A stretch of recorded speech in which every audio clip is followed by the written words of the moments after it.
Sebentar.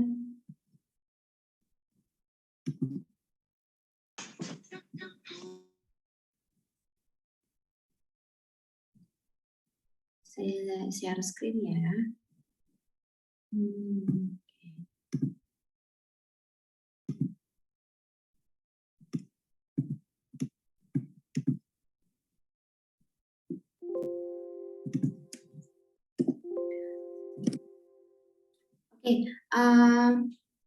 Yang sudah kita tahu kemarin kalau pada fluida itu terdapat beberapa gaya yang memang membuat mereka akhirnya dapat mengalir. Untuk fluida statis berarti ada gaya dari luar yang hingga akhirnya membuat mereka mengalir atau mengalami deformasi secara kontinu. Apa aja yang sudah kita dapatkan kemarin? Yang pertama itu adalah tensile force. Tensile force itu adalah gaya yang menarik fluida. Pada pipa terdapat di ujung aliran itu yang menarik fluida tersebut. Dan kalau untuk yang kedua itu adalah compression force atau gaya yang menekan fluida. Seperti itu. Untuk tensile force dan compression force ini gaya yang terdapat pada fluida tersebut adalah gaya yang tegak lurus terhadap aliran fluida. Berbeda dengan shear force. Shear force itu adalah gaya yang menggeser fluida sehingga gayanya itu adalah tegak lurus dengan searah dengan aliran fluida tersebut. Nah, pada fluida mengalir saat ini kita akan mengenal mengenai friction force. Friction force itu apa? Gaya yang memperlambat aliran fluida atau biasa kita kenal dengan faktor friksi ya. Friksi ini biasanya terdapat pada dinding-dinding fluida. Gitu. Nah, untuk dinding-dinding fluida ini biasanya dia yang sehingga yang tadinya alirannya atau laju kecepatannya itu adalah 10 nanti bisa berkurang seperti itu. Dan friction force itu juga tidak hanya di dalam dinding fluida tapi juga pada kekentalan atau keengganan suatu fluida untuk mengalir ya, atau juga disebut dengan viskositas. Itu juga kita bisa masuk dalam gaya yang menghambat pada aliran fluida tersebut. Nah, ini adalah besaran dan satuan yang akan kalian gunakan pada materi ini. Ada gaya usaha daya sampai dengan viskositas dinamik dan juga kinematik. Oke.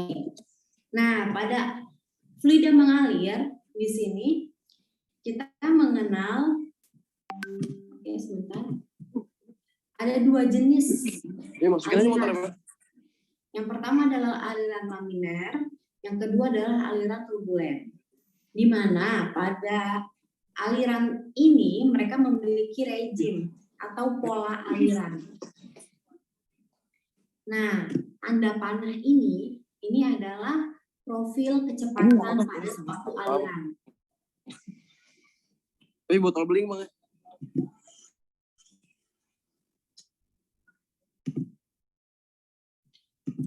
Ini adalah profil kecepatan pada suatu aliran ya, tanda panah ini. Nah, untuk aliran laminer, dia pola kecepatannya itu adalah garis lurus. Jadi, kalau kita lihat secara visual, alirannya itu adalah aliran yang tenang. Seperti itu. Nah, kalau untuk aliran yang turbulen, itu dia mempunyai pola-pola pusaran seperti ini. Ini biasanya terjadi pada laju alir yang sangat tinggi. Untuk kalian di lapangan ini sangat jarang bila kita menemukan aliran laminer. Biasanya kita menemukan aliran turbulen seperti itu. Nah, untuk rejim atau pola aliran ini dapat dinyatakan dengan bilangan Reynolds. Untuk bilangan Reynolds ini sendiri, ini bilangan yang tak berdimensi ya, yang bilangan-bilangan yang mempunyai persamaan seperti ini. Rho D dikali U per mu. yang dipengaruhi, bilangan Reynolds itu dipengaruhi oleh rho-nya atau densitasnya. Yang kedua, oleh internal pipe diameter atau diameter dalam pipa. Jadi kalian harus mengetahui untuk bila kalian mau menghitung suatu bilangan Reynolds itu kalian harus tahu nih jenis pipanya apa dan berapa besaran dari diameter dalamnya. Selanjutnya dipengaruhi oleh kecepatan rata-rata dan berbanding terbalik terhadap viskositas fluidanya. Bila kecepatannya semakin tinggi berarti mu-nya atau viskositasnya juga akan semakin rendah. Bila pada kasus untuk fluida-fluida yang memiliki aliran yang sangat tinggi biasanya viskositasnya itu dapat diabaikan. Namun bila kecepatan pada suatu alirannya itu memiliki nilai yang kecil, maka si viskositasnya ini akan sangat berpengaruh di dalam perhitungan bilangan Reynolds. Nah, selanjutnya bilangan Reynolds juga dapat dikatakan dengan diameter dalam pipa dikalikan dengan kecepatan rata-rata per viskositas kinematik. Oke. Nah, dan juga dapat dinyatakan dengan diameter pipa dikalikan dengan flux massa per mu viskositas. Flux massa ini adalah massa per jarak ya. Massa per luas dikalikan dengan jarak. Jadi di sini adalah kesalahan ya. Harusnya satuan untuk flux di sini adalah kilogram per meter pangkat 2 dikalikan dengan second. Oke. Nah, untuk bilangan Reynolds ini digunakan untuk apa? Digunakan untuk menyatakan perbandingan antara gaya inersia terhadap gaya viskos. Gaya inersia itu apa? Gaya yang dapat menimbulkan atau membuat suatu fluid itu mengalir. Terhadap gaya viskos, gaya yang memperlambat fluida itu mengalir. Seperti itu. Nah, dari bilangan Reynolds, bila kita sudah mengetahui nih berapa sih nilai bilangan Reynolds-nya, maka kita akan mengetahui pola alirannya. Kita akan mengetahui dia masuk kategorinya kategori apa nih? Kategori laminer kah atau turbulen? Sedangkan untuk laminar dan turbulen ini dia memiliki profil kecepatan yang berbeda. Dapat dilihat di gambar sebelah kiri, di mana untuk aliran laminar dia membentuk suatu parabola. Oke. Nah, di sini ya, di garis tengah ini adalah saat kecepatannya itu adalah kecepatan maksimal. Karena ini yang garis panas ini adalah profil kecepatan ya. Jadi semakin ke tengah dia pada aliran laminar, semakin ke tengah profil kecepatannya itu adalah nilainya maksimal. Tapi bila dia semakin mendekati dinding di sini, kecepatan itu adalah kecepatan minimum atau bisa dikatakan dengan sama dengan 0. Oke, jelas ya. Nah, untuk profil kecepatannya dapat kita gunakan persamaan ini, di mana kecepatan pada R kecil ini adalah di sini ya. Ini adalah R kecil. Radius pipa yang terdapat di sini di tengah ya. Kalau R besar itu jarak dari tengah ke atas sampai ke dinding pipa. Ini adalah R besar. Oke. Nah, untuk kenapa saya bilang R kecilnya ada di tengah di sini pada saat maksimum, berarti R kecilnya ini ya, karena pada saat di profil kecepatan itu adalah maksimum. Tapi bisa jadi pada beberapa kasus R-nya itu tidak tepat di tengah, bisa dia agak di sebelah kanan atau di sebelah kiri, seperti itu. Maka untuk nilai R besar dan R kecil ini tidak selalu sama, ya. Oke, sebentar. Ada yang baru masuk. Oke, jadi untuk profil kecepatannya itu dapat kita definisikan sebagai R kuadrat, R besar kuadrat dikurangi dengan R kecil kuadrat per 4 mu. Mu di sini adalah viskositas dikalikan dengan minus dP per dl. dP per dl ini apa artinya? Perubahan kecepatan, D itu adalah deltanya ya. Perubahan kecepatan. P ini adalah tekanan, perubahan tekanan sepanjang pipa. Bila pipanya semakin panjang, maka tekanannya pun akan semakin berubah atau semakin kecil. Seperti itu. Nah, untuk kecepatan maksimum di sini adalah R kuadrat per 4 mu. Kenapa di sini R kecilnya hilang? Karena pada kecepatan maksimum, di sini ya, pada kecepatan maksimum ini nilai R-nya itu, R kecilnya itu adalah sama dengan 0. Maka pada kecepatan maksimum R-nya adalah R kecil kuadrat itu adalah 0, jadi R kuadrat per 4 mu dikalikan dengan dP per dl, perubahan tekanan terhadap panjang pipa.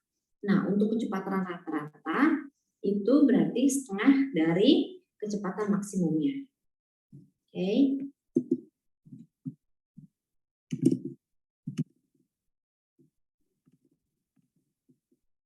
Oke.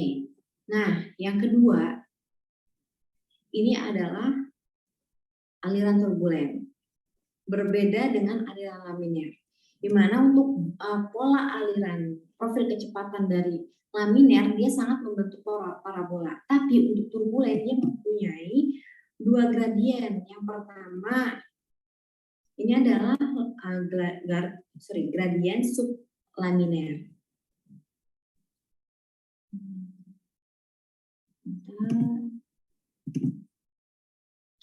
Nah, di sini ya.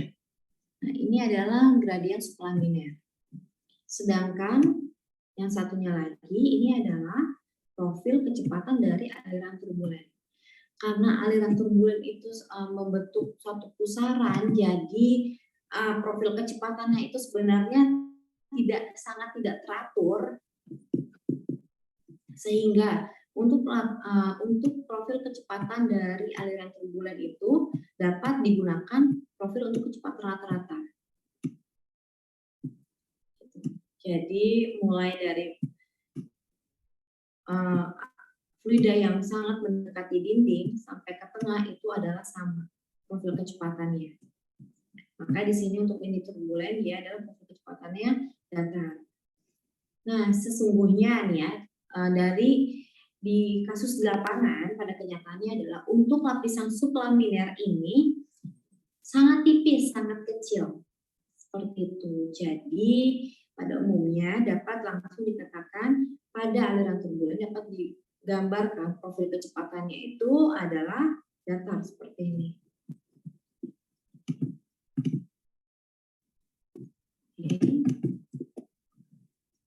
Nah, untuk aliran turbulen ini dapat digunakan persamaan empiris. Karena apa? Karena pada aliran turbulen dia memiliki profil kecepatan yang sangat tidak teratur dan akhirnya dapat dikatakan seperti tadi untuk profil kecepatannya dapat di datar ya, dapat kita buat sama dari ujung ke ujung gitu. Tapi bagaimana kalau kita mau melihat dengan detail, maka kita dapat memperhitungkannya menggunakan persamaan empiris seperti yang ada di kotak ini.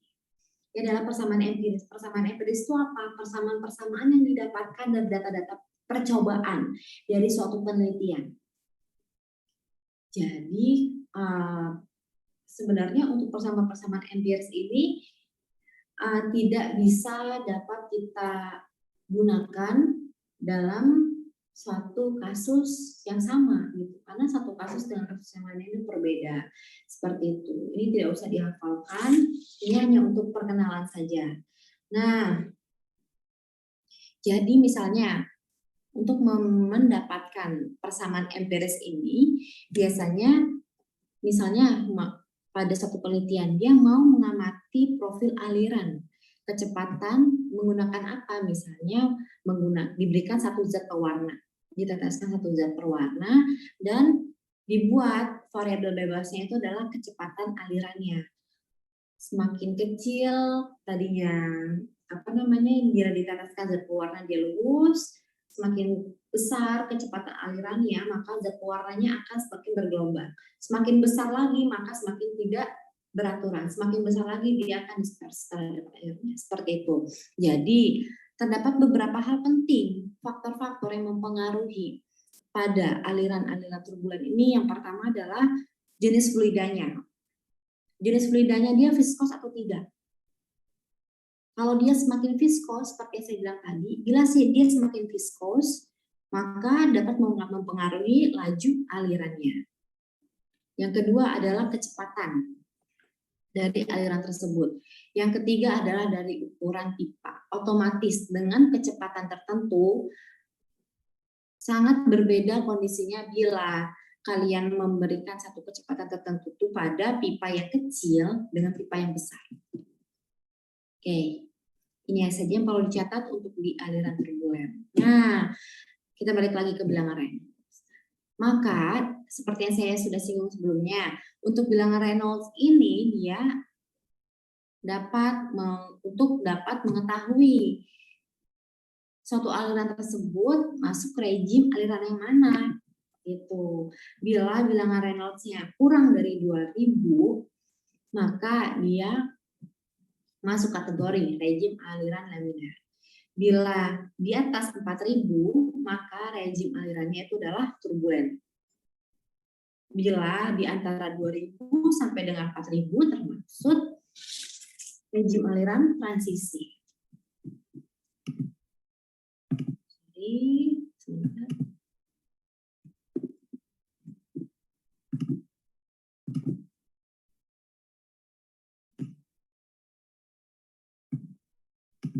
Oke. Nah, ternyata dari bilangan Reynolds ini, yang tadi kan sudah disinggung ada dP per dL ya, perubahan tekanan terhadap panjang. Dan ternyata pada gradien tekanan tersebut, dia sebanding dengan untuk bilangan Reynolds-nya dikurang dari 2000 yang termasuk rejim aliran laminar, ternyata gradien tekanannya itu sebanding dengan nilai Q. Q ini adalah laju aliran. Bila alirannya itu adalah turbulen, maka gradien tekanannya itu sebanding dengan Q dengan order 2. Oke. Bila untuk masuk rejim alirannya transisi, maka untuk Q-nya itu bervariasi. Bervariasi bagaimana? Tergantung dari pola alirannya. Nah, untuk Q ini sendiri dapat dihitung. Oke. Oke, balik dulu ya. Nah, untuk apa jadinya nih kita mengenal tentang bilangan Reynolds? Ternyata yang sudah kita tahu tadi, bilangan Reynolds ini dapat menentukan rejim aliran. Apakah aliran tersebut laminar, transisi, atau turbulen. Yang kedua, dapat menentukan Fanning friction secara grafis. Nanti dapat kalian temukan hubungan antara bilangan Fanning dengan bilangan Reynolds ini pada Moody chart. Nah, Fanning frictions itu apa? Fanning frictions itu adalah faktor friksi. Faktor friksi itu apa? Faktor friksi itu tadi ya, dia yang memperlambat aliran. Suatu gaya yang memperlambat aliran. Nah, yang ketiga, penggunaannya adalah untuk menekan rugi gesek pada keran. Ini adalah keran ya, keran dan sambungan, suatu sambungan pipa. Nah, nanti di pertemuan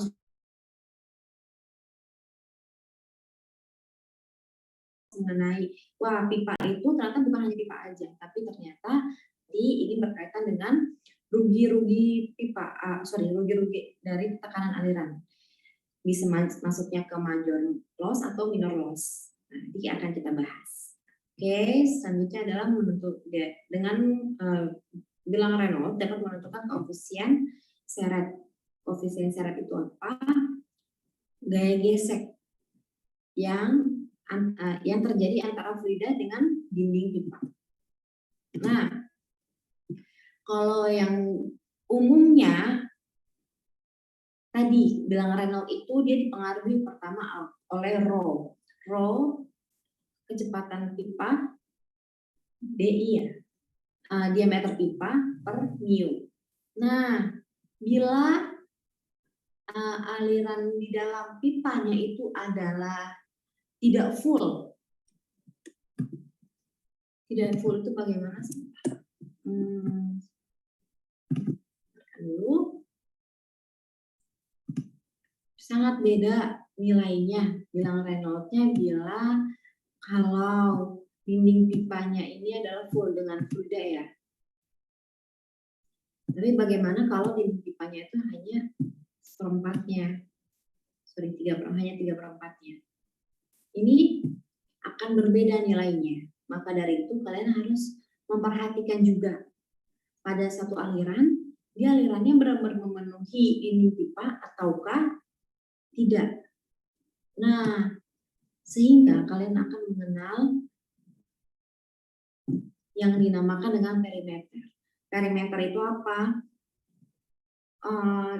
Kontak antara dinding fluida yang menyentuh aliran yang menyentuh fluida tersebut, suatu fluida. Itu.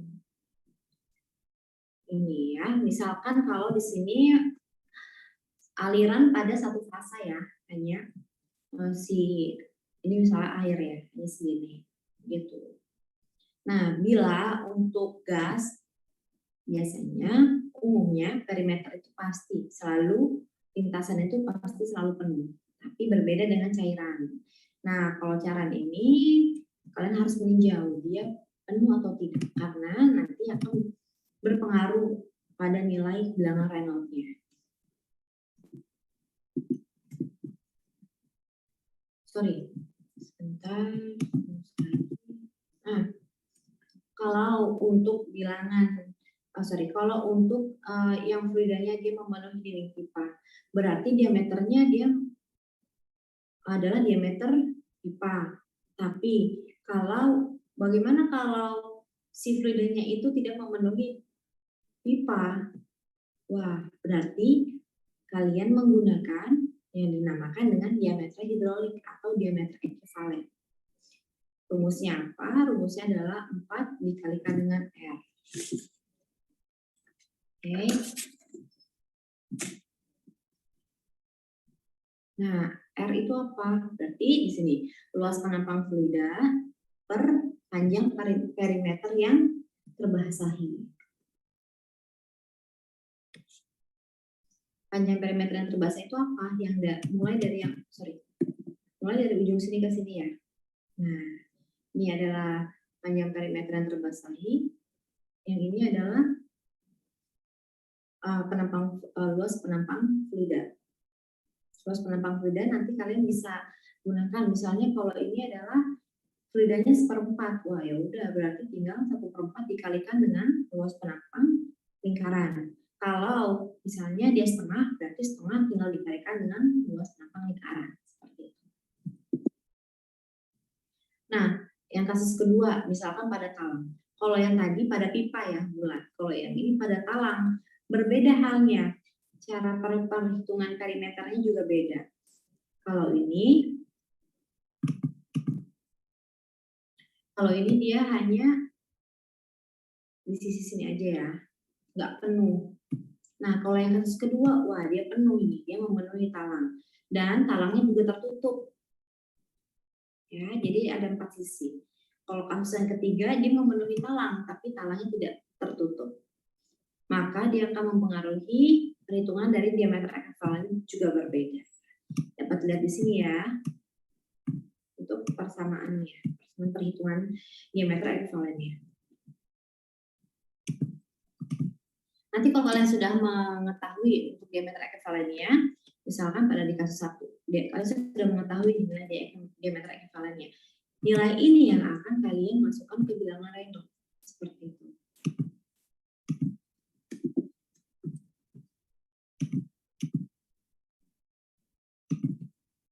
Oke, tadi kita sudah membahas mengenai untuk perimeter yang pada pipa bulat tapi tidak penuh isi fluida mengalir yang ada di dalam pipa.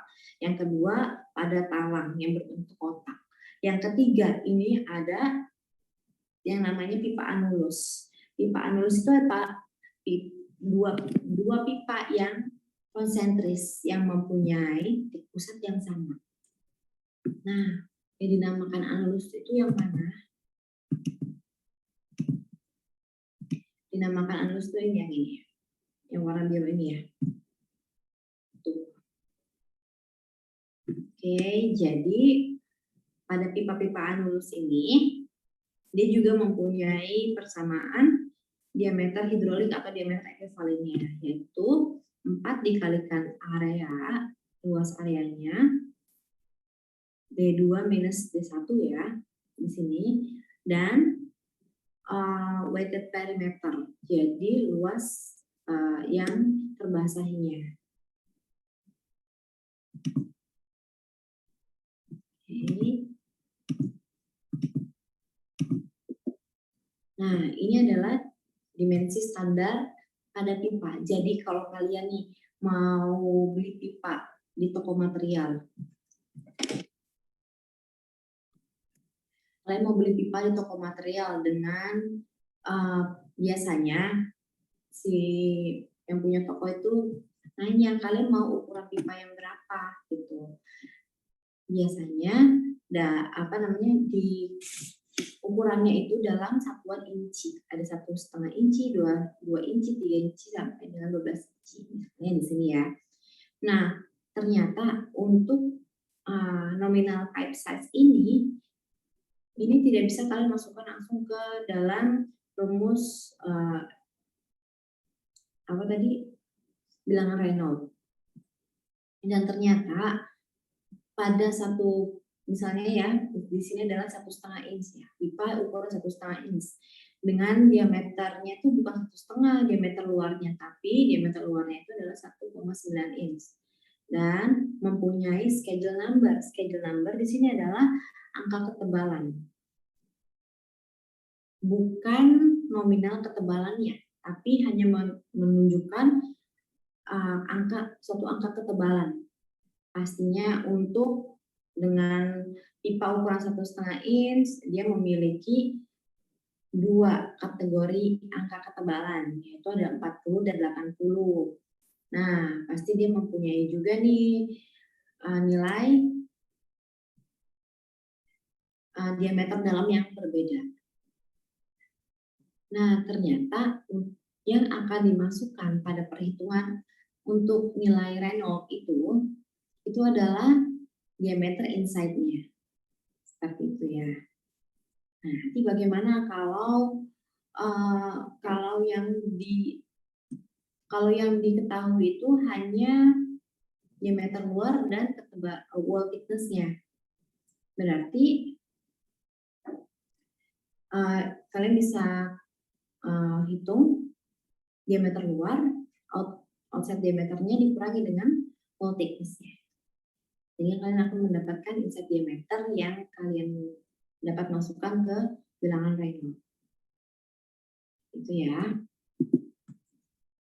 Oke, ini juga beberapa jenis nominal pipe size dengan outside diameter dan wall thickness-nya. Ya, seperti saya katakan tadi. Terus juga ternyata pipa itu memiliki berbagai macam material. Pastinya dengan memiliki nilai kekasaran pada sisi dalam pipanya. Dan ini adalah beberapa kategori-kategori dari pipanya ya. Ada carbon steel, stainless steel. Nah, kekasaran pipa atau roughness pipe ini juga akan mempengaruhi pada bilangan Reynolds. Di Reynolds number-nya. Nanti akan kalian temukan pada Moody chart. Sebentar, saya share screen yang dulu ya.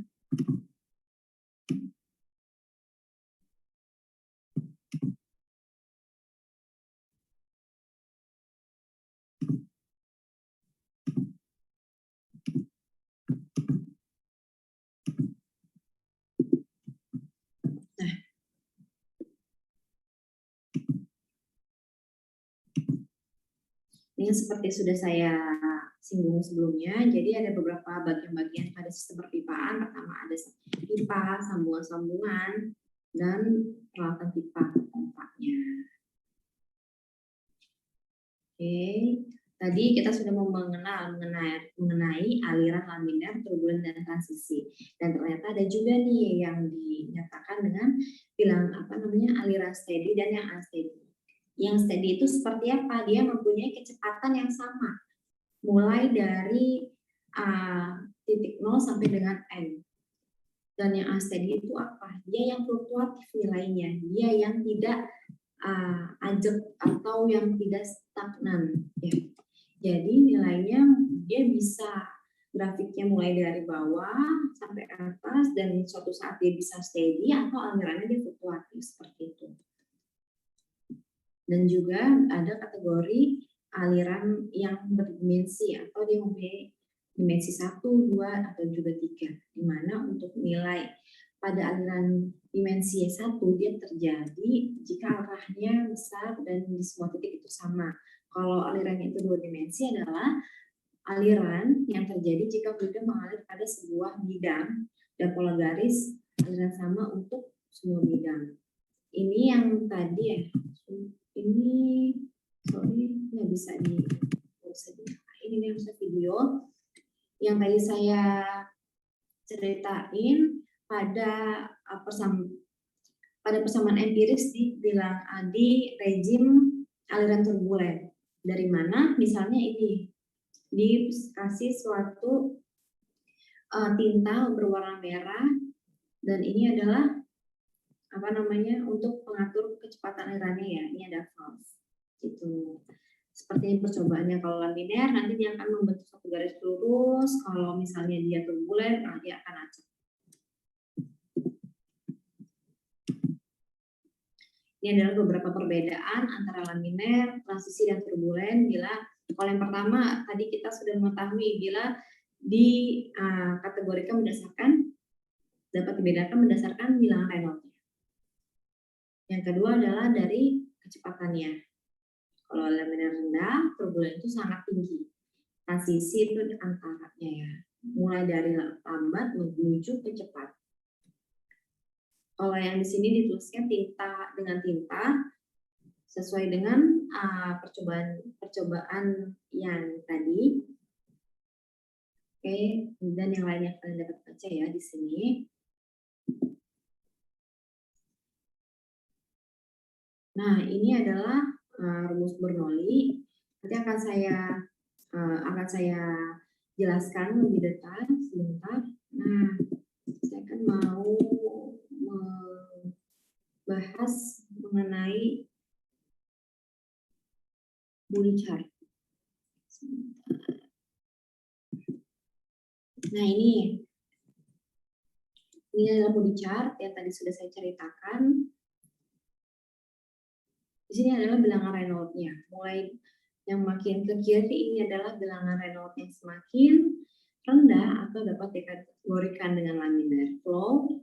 Ya, ini ada garis laminar flow di sini. Dan yang garis panjang di aliran paling sebelah kanan ini adalah untuk Reynolds number yang sangat tinggi atau dapat dikategorikan dengan turbulen. Nah, yang diarsir hitam ini adalah untuk rejim yang transisi. Seperti itu. Nah, untuk mengetahui pada Moody chart ini kalian dapat mengetahui bilangan friksinya atau faktor friksinya, dan kalian juga dapat mengetahui kekasaran pipanya, relative pipe roughness yang dihitung berdasarkan epsilon per D. D ini adalah diameter dalamnya. Epsilon ini dapat dihitung berdasarkan jenis-jenis dari material pipa tersebut yang sudah saya singgung tadi. Di mana bila material satu dengan material lainnya dia memiliki roughness yang berbeda. Nah, dapat dilihat di sini ya untuk nilai epsilonnya. Seperti itu. Nanti ada beberapa soal misalnya untuk relative roughness-nya yang tidak diketahui. Nanti kalian harus mencari kekasaran pipa. pasang pipa yang nanti kalian dapat menghitung dari Moody chart ini. Hubungan antara Reynolds number dengan faktor friksi sekian, faktor friksi sekian, nanti kalian bisa temukan ke kanan ini, garis ke kanan, ini sehingga kalian dapat menemukan nilai dari relative pipe roughness-nya. Gitu.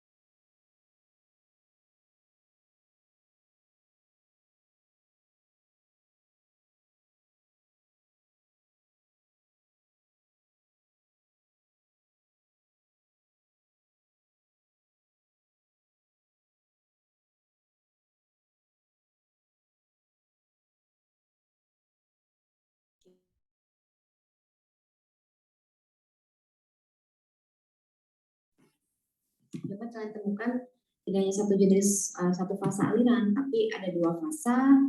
Misalnya ada minyak dan gas, seperti itu. Nanti juga ada tiga fase. Bagaimana kalau alirannya di dalam satu aliran pipa itu terdapat padatan. Nah, pastinya bilangan Reynolds-nya pun berbeda. Pastinya laju aliran dalam pipanya juga berbeda. Seperti itu.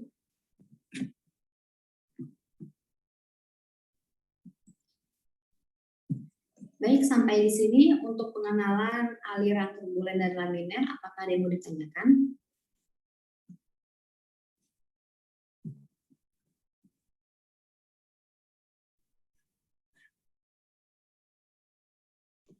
Ibu, Ya. ingin bertanya, Bu. Kalau yang jenis pipa yang Ibu bilang di bilangan Reynolds itu yang bagaimana, Bu, jenis? Tadi Ibu sempat singgung jenis pipa dilihat dari jenis pipanya gitu. Oke.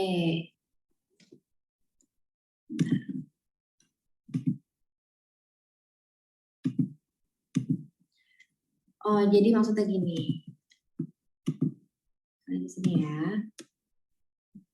Sekarang kalau kita melihat pada material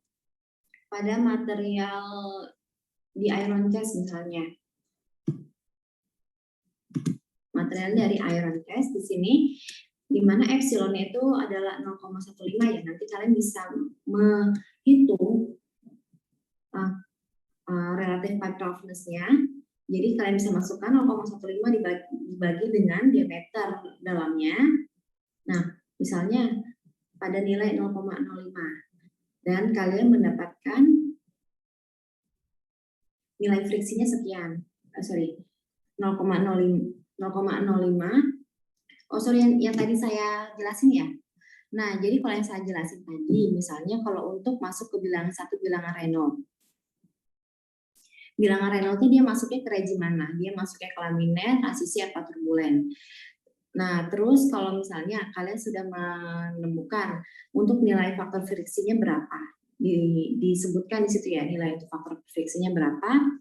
Nah, misalnya dia ada di rejim turbulen dengan faktor friksi tertentu, misalnya 0,03. Dia ada di 10⁵ di sini ya, pasti 10⁵, 0,03. Nah, untuk kalian mau menentukan nilai relatif roughness ini yang di garis biru, yang di line biru. Jadi tidak pas yang di, misalnya, saya anot dulu. Nah, ini ya, tadi di sini 0,05 dan faktor friksinya adalah 0,03. Tadi faktor friksi itu apa? Faktor friksi adalah dia yang menghambat suatu aliran. Nah, di sini. Nah, untuk relative pipe roughness-nya itu yang kita mengikuti line yang biru ini. Oke, jadi seperti itu ya. Nah, berarti ada di sekitar ini nilainya. 0,03 0,005 kurang sedikit gitu ya, atau kalian bisa asumsikan ekuivalen dengan 0,005. Nanti berarti nilai 0,005 ini adalah nilai relatif pipe roughness-nya. Seperti itu. Nah, kalau kalian sudah mendapatkan nilai dari DI-nya atau diameter dalamnya, pasti kalian akan dapat menemukan nilai epsilonnya. Dan nilai epsilon ini, misalkan ada satu data material dari berbagai data dari berbagai jenis pipa, misalnya. Nah, dari 0,05 dengan diameter dalam tertentu, kalian nanti sehingga dapat mendapatkan nilai si epsilonnya ini. Jadi nanti kalian dapat melihat, wah ternyata dengan faktor friksi sekian, Reynolds number sekian, dan didapatkan relative pipe roughness-nya sekian, ternyata materialnya adalah di sini. Kesimpulannya apa yang akan kita dapat, yang sudah kita dapatkan, berarti ternyata material pipa atau jenis pipa itu dapat menentukan rejim dari suatu aliran, dapat mempengaruhi rejim dari suatu aliran.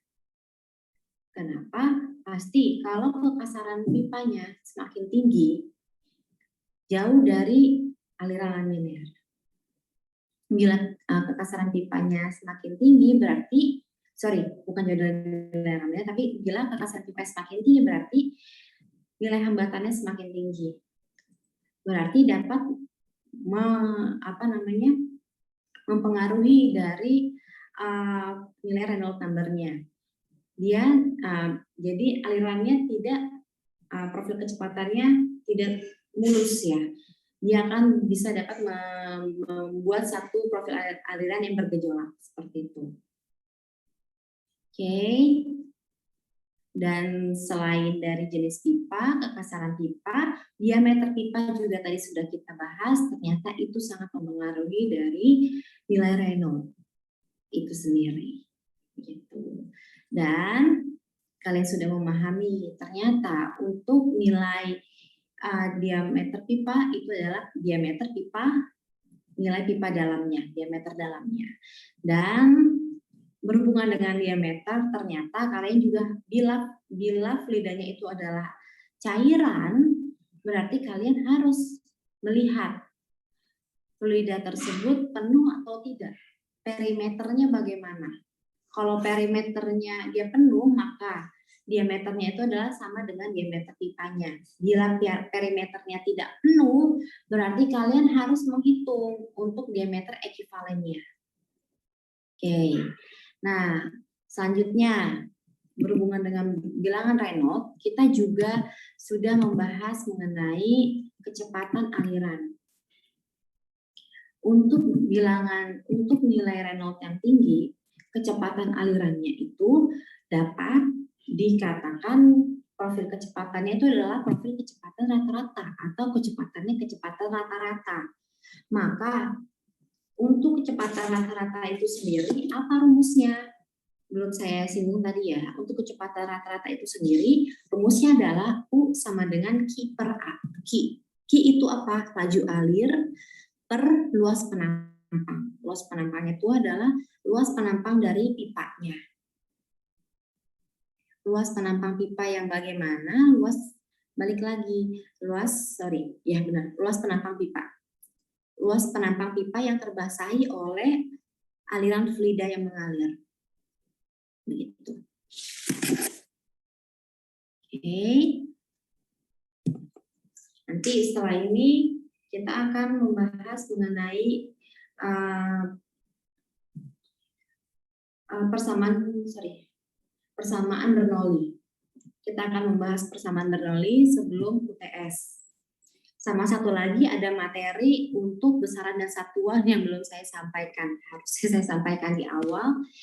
Jadi itu belum saya sampaikan. Jadi untuk satu materi ini bisa kita buat materi tambahan ya. Untuk kelas tambahan. Jadi nanti buat kalian, nanti kita buat 1 hari untuk kelas tambahan selama 1 atau 2 jam untuk membahas mengenai besaran dan satuan yang digunakan pada mekanika fluida ini. Begitu. Jadi besaran satuan seperti apa? Bukan yang kalau kemarin kita sudah membahas tentang unit, ada unit British dan unit satuan SI. Sama satunya lagi nanti ada yang satuan-satuan tak berdimensi. Satuan-satuan tak berdimensi itu apa? Gunanya apa? Begitu. Nanti itu akan sangat berguna di mata kuliah transport fenomena. Nanti itu akan sangat berguna bila kalian membuat suatu persamaan raca massa, raca panas, momentum yang akan dapat digunakan pada berbagai kondisi. Seperti itu. Oke, sampai di sini. Terima kasih Juan atas pertanyaannya. Ada lagi yang ingin bertanya?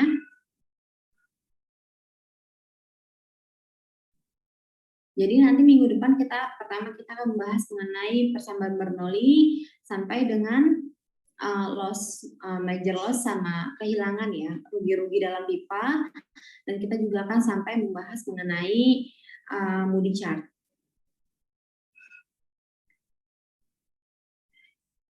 Oke, sepertinya sekitar bulan ini yang kita akan ada UTS. Jadi nanti 1 hari sebelum UTS saya akan memberikan kuis lagi. Kuisnya mulai dari materi awal sampai dengan materi terakhir nanti sebelum UTS. Nah, kuisnya ini adalah sebagai kisi-kisi dari soal UTS nanti. Jadi pemanasan sedikit. Gitu. Jadi nanti kalian nggak bingung-bingung banget nanti pas 1 UTS. Oke, sampai di sini materinya ada yang mau ditanyakan? Untuk tugasnya mengenai bilangan Reynolds nanti akan saya kirimkan lewat Google Classroom dan dikumpulkannya minggu depan aja. Oke, untuk kelas tambahannya nanti kita jadwalkan di minggu ini ya. Hari Sabtu minggu ini bisa. Jam berapa itu kira-kira Kak? Masih ada yang masih ada kelas ya? Kalau jam 4 sore masih ada kelas nggak? Oh, enggak sih Kak. Bu, jam 4 hari Sabtu apa jam 4 hari Minggu? Hari apa ya? Hari Sabtu. Hari Sabtu saya ada bimbingan FDP, Bu. Sorenya. Ada bimbingan FDP, baik. Kalau hari Jumat ada kelas? Saya kelas full sampai malam. Saya Jumat full, Bu. Oke. Kalau Sabtu malam? Oh, pada malam mingguan ya? Ganggu deh saya. Oke, baik. Kalau gitu hari Minggu bisa menyempatkan? Bisa, Bu. Boleh hari Minggu. Minggu jam berapa itu Kak? Kalau jam 10 gimana?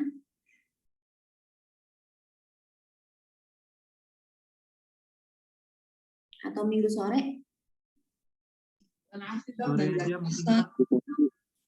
Bisa Kak, semoga. Bisa. Oke, baik. Hari Minggu jam berapa?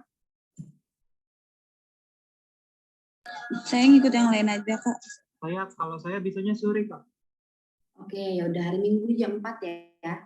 Baik, Kak. Bisa. Baik. Hari Minggu jam 4 nanti kita akan ada kelas tambahan. Jadi materi yang akan disampaikan mengenai besaran dan satuan. Dan juga bila kalian mau membahas mengenai beberapa tugas yang lalu yang masih belum ngerti atau ada materi-materi yang belum ngerti, nanti bisa kalian bahas seperti itu, atau juga tugas hari ini yang mau kalian diskusikan nanti di hari Minggu boleh kalian diskusikan. Apa ada pertanyaan atau ada kesulitan seperti itu ya? Baik Kak. Baik. Oke, sekian dari saya. Baik, terima kasih semuanya. Pak Bayu, apakah ada yang mau disampaikan, Pak? Ya, sedikit aja. Tadi Baik, dijelaskan Pak Bayu. aliran turbulen dan laminer ya. Iya, Pak. Kalau tahu saya, kalau kita melakukan pemboran itu sebaiknya alirannya adalah turbulen karena kita akan menggerus batuan ya di formasi. Kalau aliran laminer itu daya gerusnya itu kurang bagus lah. Tapi kalau itu turbulen dia akan lebih mudah menggerus batuan yang ada di formasi itu. Jadi tadi sudah disampaikan Ibu Zakia. Juga untuk aliran laminer sebaliknya, kalau minyak itu atau fluida itu dialirkan dari stasiun pengumpul misalkan ke titik penyerahannya itu harus laminer. Karena kalau turbulen itu ya artinya dapat merusak pipa dan sebagainya ya, ada friksi dan sebagainya. Jadi ada dua hal yang berbeda nanti di dalam pola aliran. Ya, mungkin nanti Ibu Zakia bisa menjelaskan lebih detail lagi bagaimana pola aliran laminer dan turbulen. Jadi ada dua pola aliran yang di perminyakan ini ya bertolak belakang. Di satu sisi untuk pemboran kita menggunakan turbulen, tapi untuk mengalirkan minyak sampai titik tertentu itu lebih pola aliran yang laminer. Itu sedikit tambahan dari saya, Bu Zakia. Terima kasih. Baik, Bapak. Terima kasih, Bapak. Baik. Hari Minggu nggak apa-apa. Hari Minggu nggak apa-apa. Nggak apa-apa, Bapak. Nggak apa-apa, Pak. Nggak mengganggu waktunya. Enggak, Bapak. Tenang, Pak. Aman. Terima kasih. Sama-sama, Bapak. Biar kita materinya selesai semua, teman-teman semua pada mengerti. Jadi diharapkan nanti hari Minggu besok datang ya. Dan juga seperti menyinggung dengan apa yang tadi Pak Bayu sampaikan, dengan kalian hanya mengetahui persamaan Reynolds, wah kalian sudah bisa mengotak-atik ya, membuat dari tadinya di alirannya laminer menjadi alirannya turbulen. Bagaimana beberapa faktor dari bilangan Reynolds yang terkait dari bilangan Reynolds, yaitu adalah terkait dengan jenis fluidanya, viskositasnya. Jenis fluidanya dia terkaitnya dengan apa? Dari rho-nya, dari mu-nya, ya kan? Terus kecepatan alirannya, mulai dari ukuran pipanya, mulai dari kekasaran pipanya, jenis pipanya, seperti itu. Dan juga ada tekanan yang tadi ya, min dp per dl, tekanan di sepanjang pipanya. Nah, variabel-variabel itu yang akan kalian mainkan nantinya untuk sesuai dengan kebutuhan yang akan kalian gunakan nanti. Baik, terima kasih Pak Bayu, terima kasih teman-teman semua atas waktunya. Kita sampai ketemu lagi di hari Minggu jam 4. Saya harapkan semua pada datang ya. Nanti kita akan membahas satu materi lagi, karena nanti di kuis pertemuan selanjutnya, materi ini akan akan saya masukkan di dalam soal kuisnya, karena akan menjadi satu bahan di UTS nanti. Terima kasih banyak waktunya. Assalamualaikum warahmatullahi wabarakatuh. Waalaikumsalam. Terima kasih Bu Zakia. Waalaikumsalam. Terima kasih banyak Pak Zakia. Terima kasih Bu, Pak. Terima kasih, Liv, ya. Sama-sama.